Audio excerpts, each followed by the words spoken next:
Assalamualaikum warahmatullahi wabarakatuh. Perkenalkan, nama saya Mauldi Femi Amelia dari kelas 11 MIPA 1.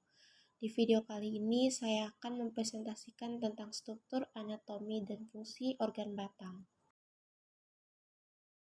Baik, ada 4 poin yang akan saya presentasikan. Yang pertama, pengertian batang. Kedua, jaringan penyusun organ batang. Ketiga, perbedaan batang dikotil dan monokotil. Dan yang terakhir, hubungan antara struktur dan fungsi organ. Apa yang dimaksud dengan organ batang? Batang merupakan salah satu organ atau struktur dasar tumbuhan yang berada di atas permukaan tanah. Menurut Kamus Besar Bahasa Indonesia atau KBBI, batang adalah bagian tumbuhan yang berada di atas tanah, tempat tumbuhnya cabang dan ranting. Batang untuk mendukung bagian tumbuhan lainnya, seperti daun, bunga, dan buah. Batang memiliki ruas dan antaruas. Selanjutnya, jaringan penyusun organ batang. Seperti pada gambar, batang terdiri dari A. Epidermis. Epidermis tersusun oleh satu lapis sel tanpa ruang antar sel, dan dinding luar mengalami penebalan dari kutin yang disebut kutikula. Fungsi epidermis sendiri yaitu sebagai pelindung dari bahaya kekeringan. Selanjutnya B. Korteks. Korteks mengandung amilum dan tersusun oleh sel-sel parenkim, kolemkim, serta sklerenkim.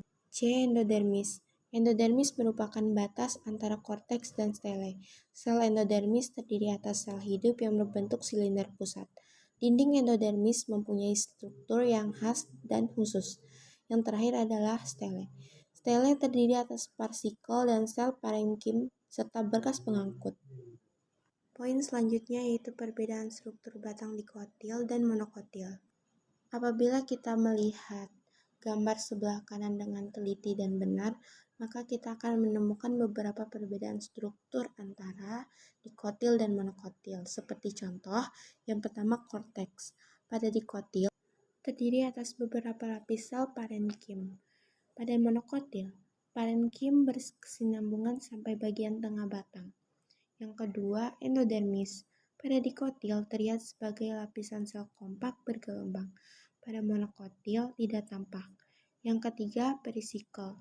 Pada dikotil terdiri dari parenkim dan sklerenkim. Pada monokotil tidak terdiferensiasi. Yang keempat adalah empulur. Pada dikotil merupakan parenkim sentral yang terletak di tengah batang.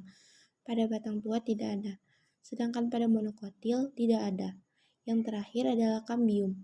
Pada dikotil ada dan pada monokotil tidak ada. Dan poin terakhir yang akan saya presentasikan yaitu kaitan antara struktur anatomi batang dengan fungsi organ batang. Perlu diketahui struktur anatomi dari suatu organ sangat memengaruhi fungsi organ tersebut. Contohnya, struktur organ batang memiliki stele yang terdiri atas partikel yang bersifat meristematis, sehingga memberikan kekuatan pada batang yang berfungsi sebagai penguat tubuh tumbuhan. Mungkin cukup sekian presentasi dari saya. Maaf apabila terdapat kekurangan, karena sesungguhnya kekurangan datang dari diri saya sendiri dan kelebihan datang dari Allah Subhanahu wa Ta'ala. Wassalamualaikum warahmatullahi wabarakatuh. Terima kasih.